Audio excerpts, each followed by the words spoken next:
Buenas tardes, mi nombre es Alejandro Oliveira Solarte, tengo 13 años, estoy en el Colegio UNICAT Virtual en el grado sexto y hoy les voy a mostrar mi proyecto final. Vamos a empezar con el pensamiento numérico. En el pensamiento numérico les voy a mostrar unos ejemplos. Les voy a mostrar cómo hallar el área lateral, el área total, que es el plano cartesiano, y que es área, peso y volumen. Primero, el área lateral. Para hallar el área lateral de un cubo, la fórmula que utilizamos es esta. Área lateral, que igual PD, que es el perímetro de la base, por H, que es la altura, o área lateral igual 4 por AC, que es el área de una de las caras. Para hallar el área lateral de un cilindro, la fórmula que utilizamos es área lateral igual 2 por pi, que es 3.14, por R, que es el radio, por altura, por H, que es la altura. Y ahora, para hallar el área lateral de un prisma rectangular,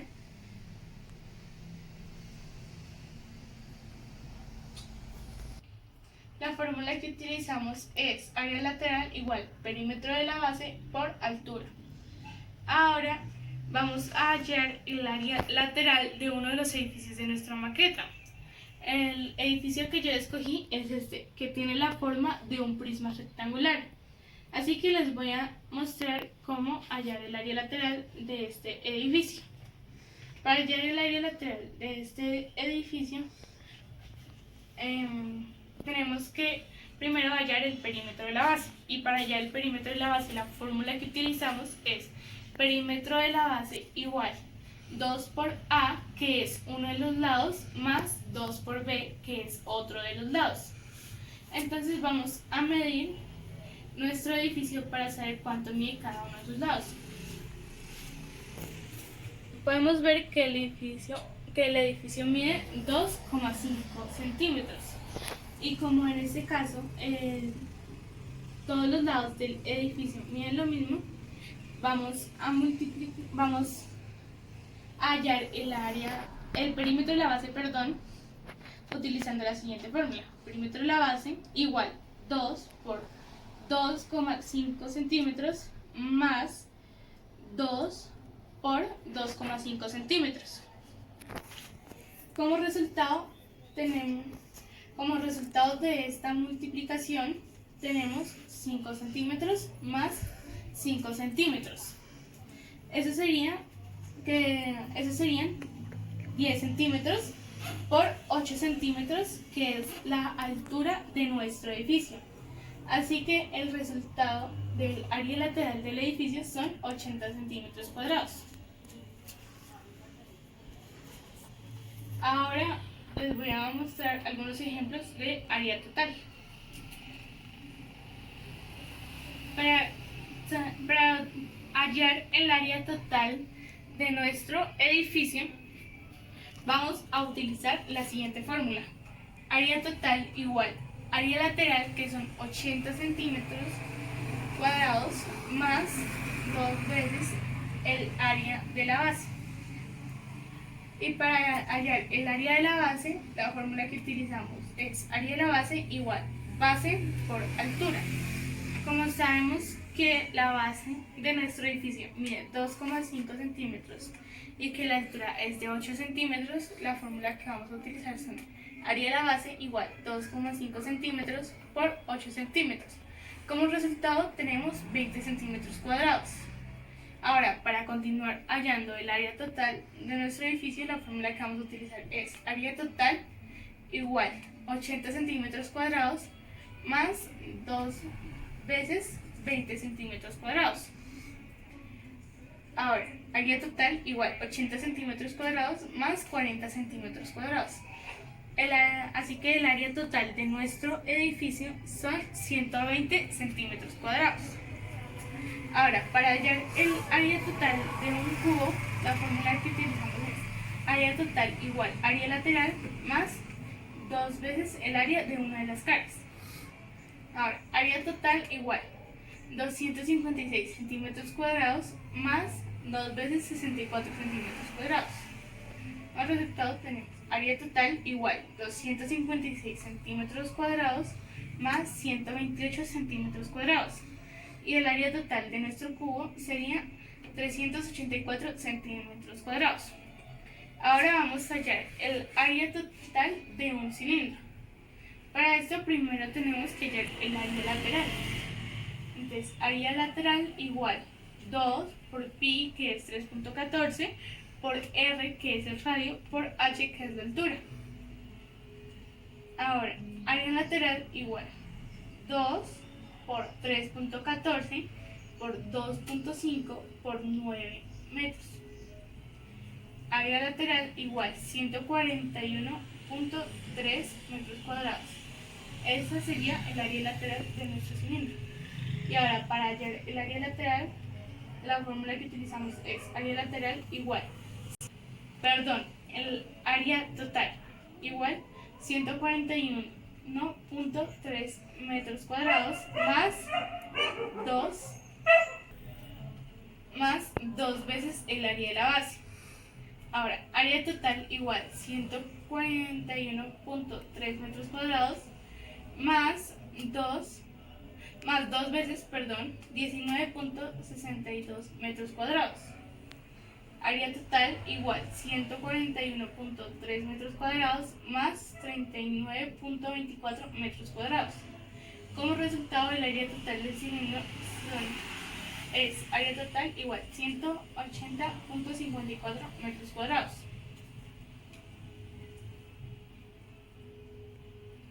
Ahora, ¿qué es plano cartesiano? El plano cartesiano está formado por dos rectas numéricas, una horizontal y la otra vertical, que se cortan en un punto. La recta horizontal es llamada eje de las axis o eje de las y, de las x. Y a la vertical se le llama ordenadas o eje de las y. Y el punto donde se cortan se llama origen. Ahora, ¿cómo encontrar coordenadas en el plano cartesiano? Las coordenadas siempre van a ser dos números. Un número corresponde al eje de las x y el otro al eje de las y. Y siempre se van a expresar así, x, y. Esto quiere decir que el primer número siempre lo buscaremos en el eje de las x y el segundo número en el eje de las y. Y por último, ¿qué es área, peso y volumen? El área es un concepto métrico que requiere la especificación de una medida de longitud. El peso es una medida de la fuerza gravitatoria que actúa sobre un objeto. Y el volumen es una magnitud métrica de tipo escalar definida como la extensión en 3 dimensiones de una región del espacio. Es el espacio que ocupa un cuerpo. En nuestra maqueta encontramos las siguientes figuras geométricas. Tenemos prismas rectangulares, tenemos cuadrados, tenemos rectángulos, tenemos cubos, tenemos triángulos, tenemos cilindros. Y adicional a eso tenemos funciones lineales que son las carreteras y los postes de luz. Además tenemos funciones cuadráticas que son los cruces en U y los puentes.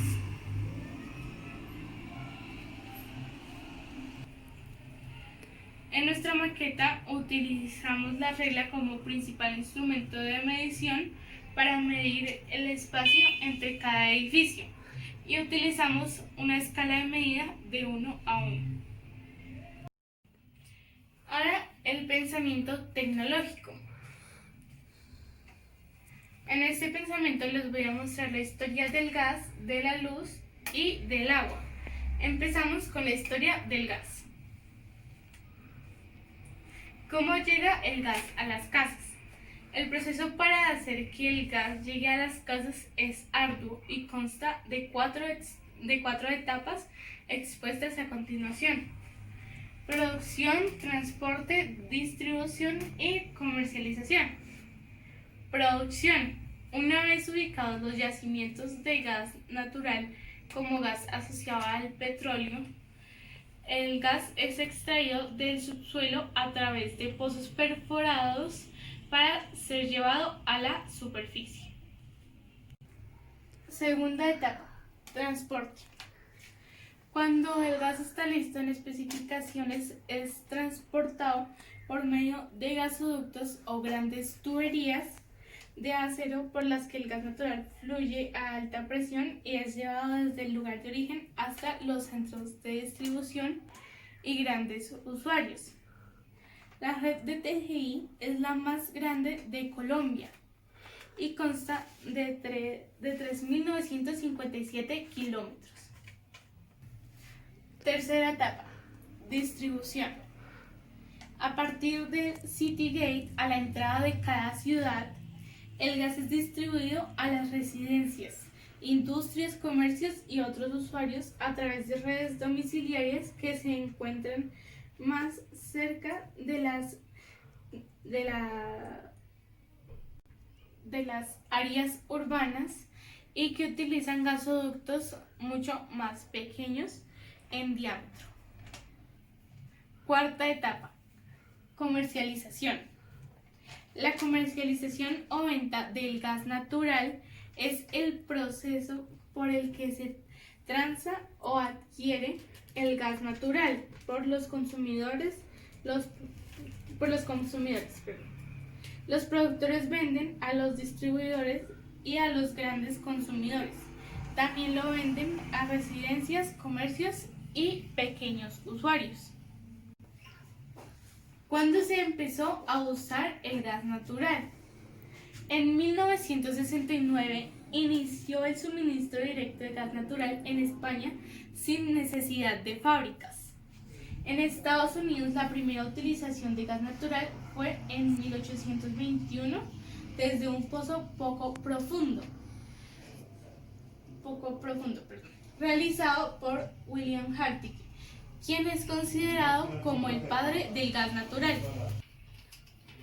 Ahora continuamos con la historia de la luz. ¿Cuándo se empezó a usar la electricidad?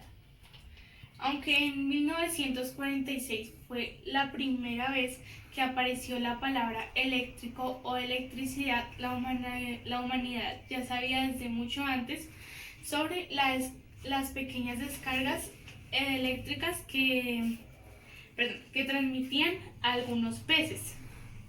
En 2750 a.C., los autores de algunos textos se referían a estos peces como tronadores del Nilo. En 1865, Maxwell unió en un solo estudio la electricidad y el magnetismo, describiendo el fenómeno del electromagnetismo. La generación masiva de la electricidad comenzó a finales del siglo XIX, donde se extendió la iluminación eléctrica a las calles y a las casas. Ahora continuamos con la historia del agua. ¿Cómo llega el agua a las casas? Presa. Los antiguos egipcios, alrededor de 2770 a.C., construyeron la primera presa, bomba de agua. La primera bomba de agua se le atribuye a Arquímedes, que la descubrió en el siglo III a.C. y se le conoce como tornillo de Arquímedes. Potabilización. Entre el año 4000 y 2000 a.C. existen registros de métodos de potabilización como hervir el agua, ponerla al sol, introducir trozos de cobre o plata y filtración a través de carbón, leña o arena. Desalación. Aristóteles creó la primera máquina para desalar el agua, una evaporadora. Abastecimiento. En Monejo Daro se encuentra constancia del primer sistema de abastecimiento de agua con baños públicos y agua caliente. Grifos. En el siglo I ya existían cañerías de agua en los palacios de los nobles romanos. En la parte final de estos se encontraba un cilindro perforado que se insertaba en la tubería y decoraba con un grifo. Alcantarillado. El alcantarillado más antiguo que se tiene constancia se encuentra en Mesopotamia sobre el año 3750 a.C. Depuración. Existen dos tipos de sistemas: los naturales, basados en la aplicación del agua en el subsuelo, y en el punto de vista higienista, cuya meta es únicamente la depuración. Ahora, ¿qué tipo de generador eléctrico es el óptimo para mi entorno? El generador eléctrico óptimo para mi entorno es hidroeléctrica, ya que hay un río muy cerca y podemos construir una presa para su óptimo funcionamiento. Ahora, ¿qué tipo de acueducto es el óptimo para mi entorno? El acueducto más óptimo para mi entorno es semisubterráneo, ya que es uno de los menos costosos y podemos evitar que esté más cerca de los otros servicios. Y por último, ¿qué tipo de gas es el óptimo para mi entorno? El más óptimo para mi entorno es una red inteligente por distribución que solicitamos a una gran empresa. Y acá podemos ver cómo llegan los servicios a esta casa. Podemos ver que gracias a una manguera llega el agua a la tina, que con los cables de la luz podemos hacer que el bombillo funcione, y gracias a un cilindro de gas podemos hacer que el gas llegue a la casa.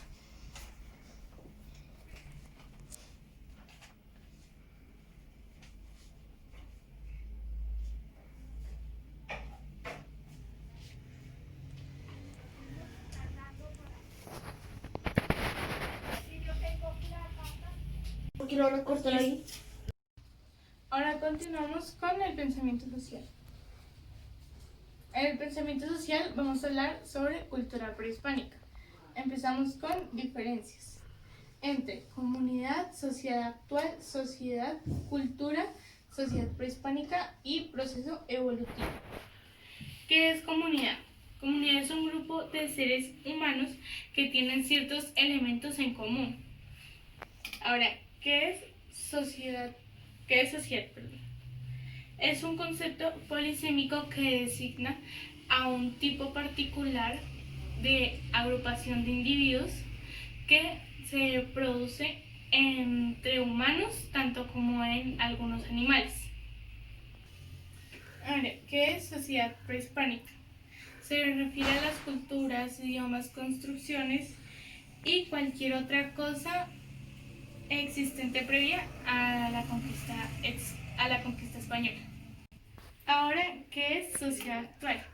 La sociedad actual está llena de diferencias, de diversidad, de elementos, rasgos, realidades, circunstancias mayores y menores, que subrayan a cada uno de los grupos humanos a los que se pertenece. Ahora, cultura.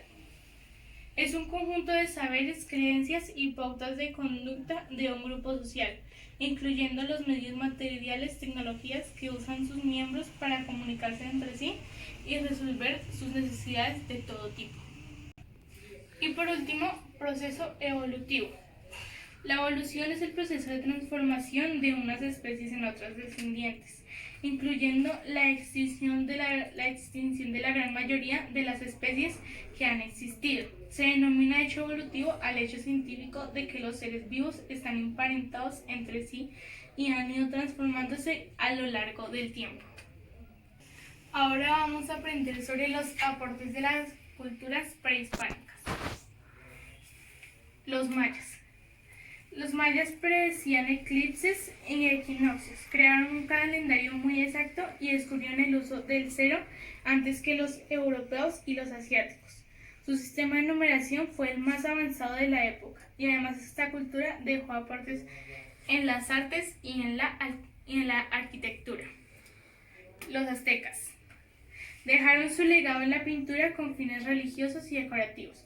Fabricaban objetos de oro, plata y platino. Elaboraron esculturas y artesanías.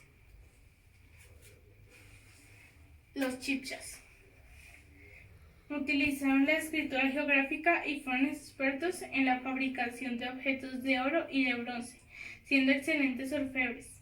Trabajaron la cerámica y la decoraron con figuras geométricas humanas y animales. Los incas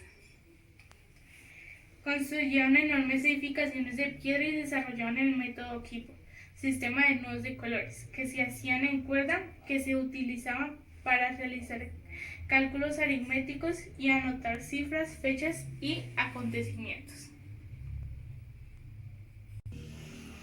Ahora, ubicación de culturas prehispánicas. Los taironas. Los taironas vivieron en Colombia, exactamente en la Sierra Nevada de Santa Marta.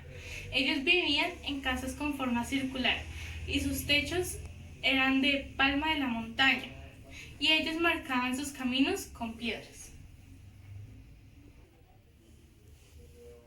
Ahora los muiscas ocupan las tierras altas de la parte más ancha de la cordillera oriental, en los departamentos de Cundinamarca, Boyacá y Santander.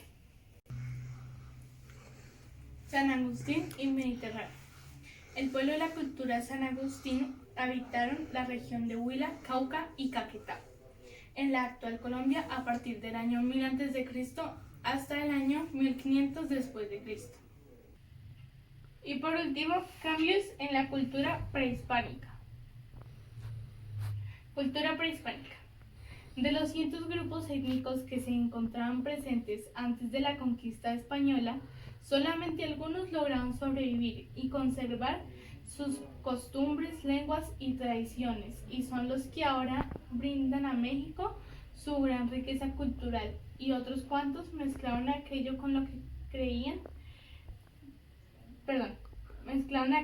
en lo que creían con las costumbres y tradiciones españolas. Esto quiere decir que en México aún existe gran riqueza cultural prehispánica y otros cuantos que mezclaron sus costumbres y tradiciones españolas. Una vez que los españoles se establecieron en América, veían a los indígenas como personas inferiores, y fue de esta manera como todo el avance, tanto científico como médico, que se tenía quedó trancado. En este momento fue cuando la sociedad quedó en un retraso social e intelectual. Los españoles no llegaron solos, trajeron consigo a esclavos, la mayoría de ellos de origen africano, lo que dio origen al mestizaje. De cierta manera, así fue. Ahí fue donde se creó una nación multicultural en todos sus aspectos, intelectuales, sociales y de razas. Y como un aporte adicional, las culturas prehispánicas más desarrolladas son teotihuacana, mayas, zapotecas, toltecas, aztecas, olmecas y tarasco. Ahora en la maqueta quiero mostrarles algunas de las casas de la cultura prehispánica. Podemos ver los cambios en las construcciones, en las vías, en el transporte, y además podemos ver la evolución en los servicios públicos, como a través de la tecnología nos llegan aparentemente fáciles a nuestras casas. Gracias al anterior podemos diferenciar los avances en la tecnología que podemos disfrutar hoy en día. Continuamos con el pensamiento humanístico español.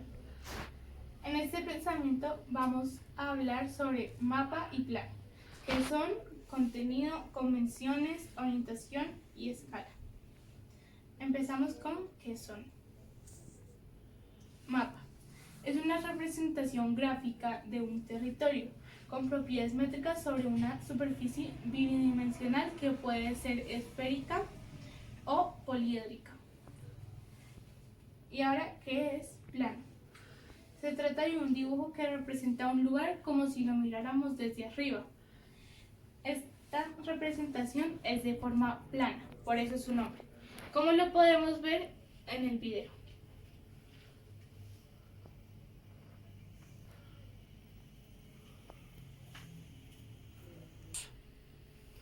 Ahora vamos a ver el contenido del mapa y del plano. Plano. Un plano contiene la composición del plano, la escala, el pie del plano, las acotaciones, notas al margen y la clave del plano. Mapa. Un mapa contiene título, punto cardinal, coordenadas geográficas, escala, leyenda, simbología. Ahora, ¿cuáles son las convenciones en un mapa y cuáles son las convenciones en un plano? Las convenciones de un mapa son una serie de símbolos universales, de modo que todas las personas lean un mapa lo interpreten de igual forma.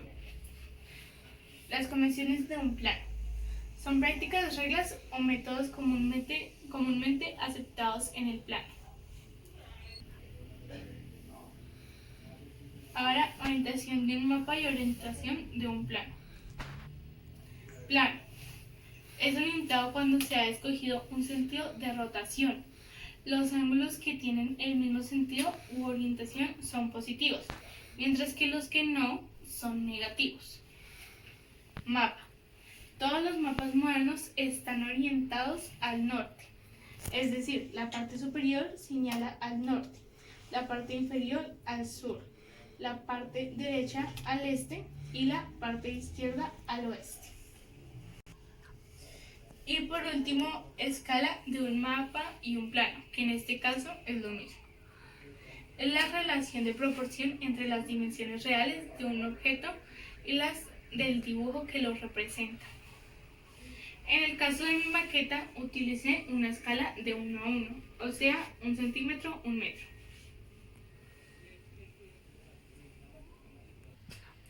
Recordando la pregunta de cómo explicar los aspectos del lugar donde vivo, decidí explicarles cómo llegar a mi conjunto.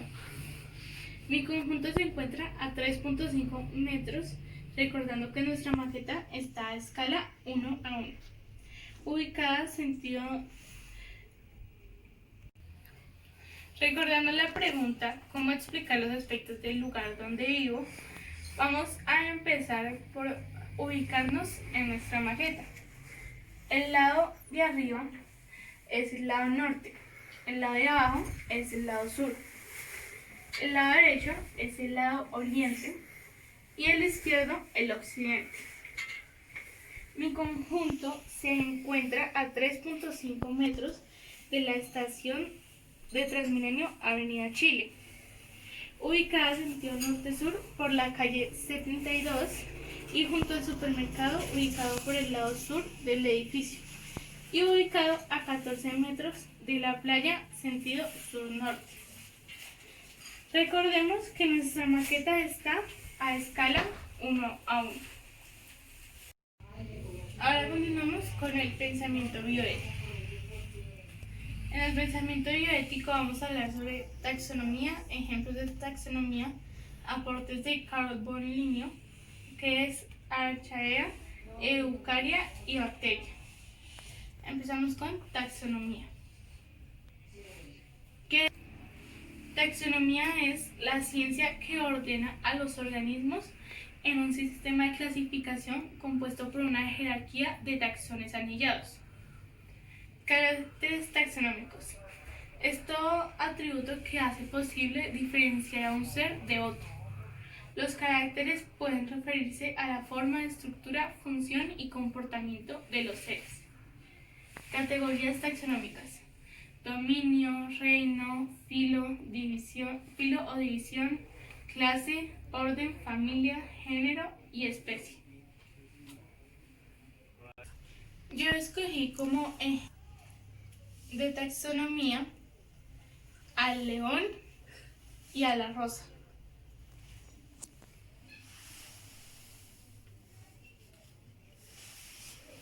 Taxonomía del león. Reino Animalia. Filo Chordata. Clase Mammalia. Orden Carnívora. Familia Felidae. Género Pantera. Especie Panthera león. Taxonomía de la rosa. Reino Plantae. División Magnoliophyta. Clase Magnoliosa Oxida. Orden Rosales. Familia Rosaceae. Tribu Rosae. Género rosa. Aportes de Carbon Linneo. En 1735 publicó su System Nature, Sistema Natural. En 1751, Linneo publicó Filosofía Botánica, que fue su obra más influyente. Creó un esquema taxonómico basado únicamente en las partes sexuales de las plantas, utilizando el estambre para clasificar la clase y el pistil. Utilizó su nomenclatura binómica para nombrar plantas específicas, seleccionando un nombre para el género y otro para la especie. Por último, Linneo también contribuyó en gran medida a la nomenclatura binómica para nombrar plantas. Ahora, ¿qué es Archaea? Son un grupo de microorganismos procariotas unicelulares que no presentan núcleo ni orgánulos membranosos internos. ¿Qué es bacteria? Son microorganismos procariotos que presentan un tamaño de unos pocos micrómetros y son de diversas formas, incluyendo esferas, barras, filamentos, curvados y helicoidales. Las bacterias son células procariotas ya que no tienen un núcleo definido, ni presentan orgánulos membranosos internos. ¿Qué es eucaria? En taxonomía y biología, la eucaria es el dominio de organismos celulares con núcleo verdadero. La eucaria se divide en 4 reinos: animal, vegetal, fungi y protista.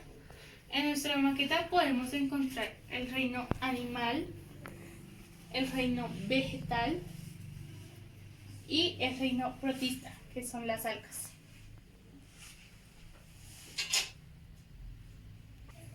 Cuando investigué de taxonomía, aprendí que a los animales y plantas le dicen de forma diferente en cada país, y la taxonomía sirve para que los científicos puedan tener un nombre específico para decirles sin importar el idioma. And the last one, English. Good morning. My name is Alejandra Oliveira Solarte. I am 13 years old.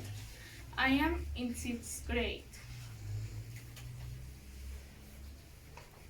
I am going to explain my city in this moment. Some natural characteristics are weather and temperature. My city is hot. In this moment is 36 degrees. It is a wet place because I have a few fungi in my city. The weather in my city is nice. My town is clean and white. Other natural characteristics are plant life. In this city, I have different kinds of plants, like fern, rose, palms, orchids, and astromelias. There are many trees. My vegetation is green, natural, abundant, varied, and exotic. There are many flowers and trees, and the last one, natural characteristics, are animal life. In my city, we have a jaguar in the jungle, a beautiful parrot, and the tiger. In my city, I have a crab in the beach. My city is a huge city. In my city, I have two cultural characteristics like language. The native language is Spanish. In my city, everybody are very expressive and colloquial. Political system. In my city, we are autonomous and democratic persons. We have a president for the country with rights and duties. Economic activities. In my city, we have a dynamic economic and competitive in services, agriculture, and industry. Thank you for your attention. Bye bye.